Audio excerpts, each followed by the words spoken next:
Okay, so for number 23, what change needs to be made in sentence 4? Insert a comma after room.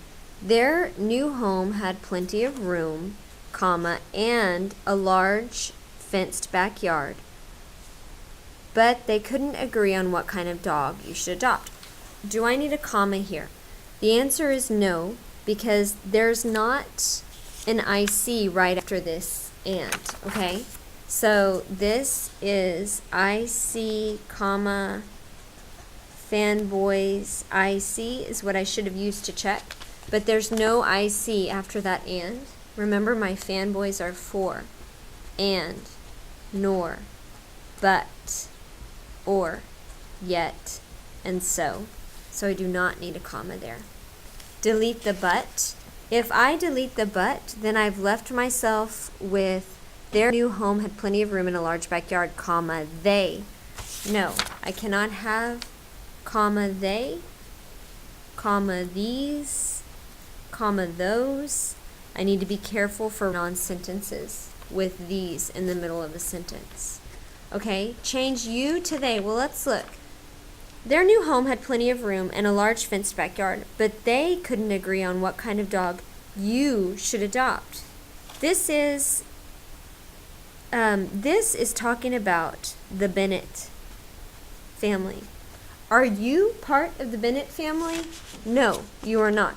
This should be what kind of dog they should adopt, not you. Number 2, how should sentence 5 be changed? Okay, let's look. Mr. Bennett insists on a dog that wouldn't leave hair all over the house. Okay, let's look. Their new home had plenty of room and a large fenced backyard, but they could not agree on what kind of dog they should adopt. Mr. Bennett insisted on a dog that wouldn't leave hair all over the house. Okay, so this should be in the past tense. But let's look at these two. If I add hardly wouldn't, that's a double negative. So I'm going to do that. If I say Mr. Bennett insists on a dog that wouldn't leave no hair, that's another double negative. Both of these are double negatives. We need to say that he insisted, because it says a little poodle would be nice, he said. I've read that they don't shed. Poodles are lap dogs, scoffed Mr. Bennett. This is all tense, okay? So I'm going to say this passage is past tense, okay? So number 25, how should sentence 17 be changed? Let's see, insert a comma after shelter. So, sentence 17, on Saturday they decided to visit a shelter to see what kinds of dogs were available. I do not need that comma there. Change were to was. Let's see. Were is talking about more than one. Was is talking about one. So, dogs, that's more than one. Dogs were available. That is not correct. Change available to available. Let's look at our dictionary. Okay? I want you to take out a dictionary, and I want you to turn to page 43 in the dictionary. And it says right here, available. A-V-A-I-L-A-B-L-E. This is how we spell it. So, this answer was found in dictionary. The correct way to write sentence 20 and 21, we've already eliminated 2 because we know that those are not correct. We can eliminate J because sending bits of fur into the air is a fragment. So now look, the dog jumped up to greet them. This is my IC. Sending bits of fur in the air. This is my including element. here's a hint. Comma followed by ing words are usually concluding elements and are correct. IC, comma, concluding element. Number 27, what change should be made in sentence 29? Okay, so we are going to say the word that they're looking for is spin, right? The dog, we want to find what is the correct past tense. Is it spun or is it spin? So what I want you to do is take the dictionary again, and I want you to turn to page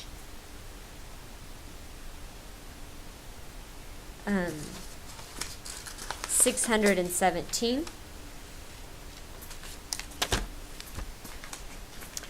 And I want you to look for spin. Spider, LL, spin. Here it is. Okay? Spin. Look. The past tense is spun. So the dog is spinning, and yesterday he spun. So this one we can eliminate. Insert a comma after circles. Okay, let's look. Sentence 28. The poodle spun in circles, comma, and barked obnoxiously.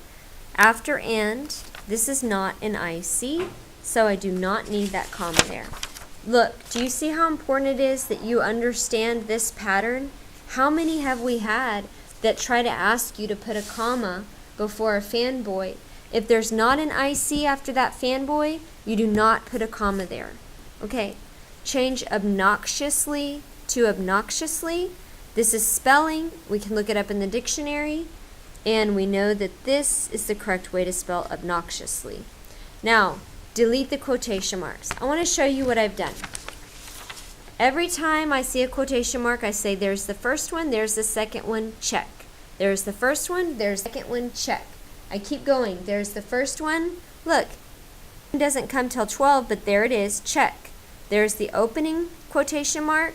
There's the closing quotation mark, check. There's the opening quotation mark, there's the closing quotation mark, check. Opening quotation mark, closing quotation mark, check. Opening, closing, check. Opening, closing, check. Opening, closing, check. There's no opening quotation mark, but here's a closing quotation mark.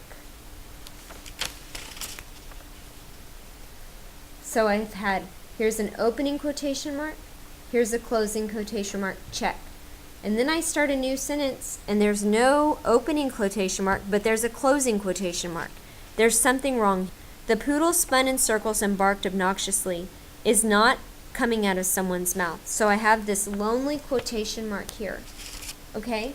I have another one here, but look, it's an opening, closing, check. So this one's out here all by his little self. So we do not want him there. Okay? So your correct answer is D, to delete the quotation marks. How should sentence 34 be changed? Changed led to lead. Let's look.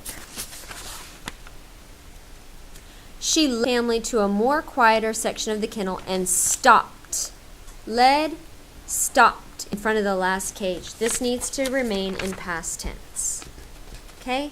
Insert a comma after kennel. Again, IC, fanboy IC. Stopped in front of the last cage is not an IC, so we do not want that comma there.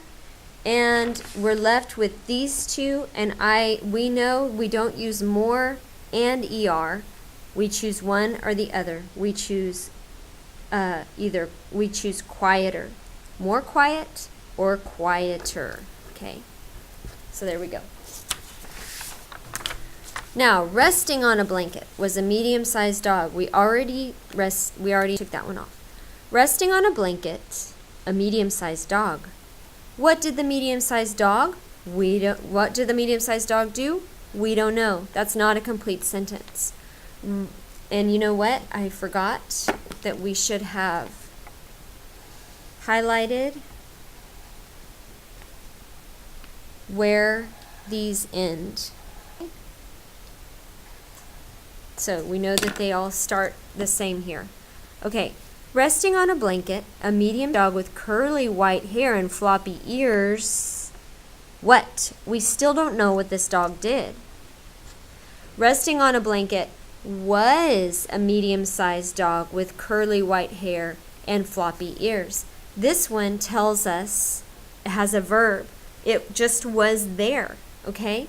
This is the simplest, it's the clearest, and it's the only one that's not a fragment. Number 30.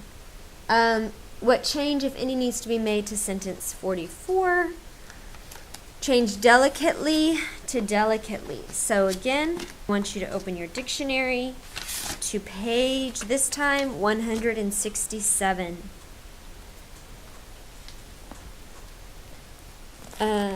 Let's find delicate. All right, anytime we have a word with a suffix such as ly, we need to look up the base word. So the base word is delicate, and then we have the definition. Look at the end, delicately. We spell it like this, so we're not going to change it. Okay, let's look up rise. So you should have looked up rise in the dictionary, and it's on page 559. Okay, there's a couple of different ones.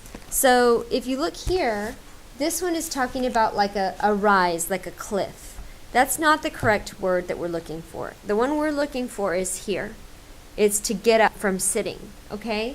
And look, rise, the past tense is rose. So we are going to change rise to rose. Look, we had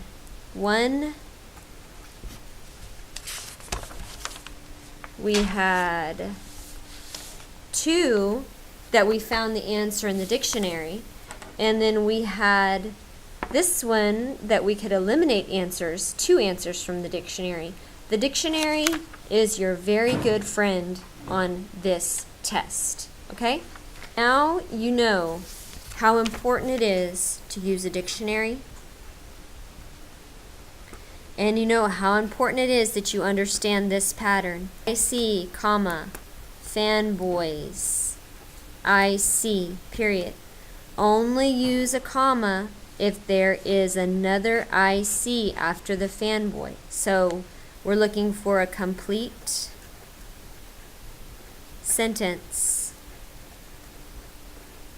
And then, comma, for, and, nor, but, or, yet, so, and then another complete sentence. If you don't have 2 complete sentences, do not use a comma. I'm going to say that again. If you don't have 2 complete sentences, do not use a comma before the fanboy. Now you've completed the entire STAR test from last year, and you're going to use all of these same strategies on your STAR test in a few weeks.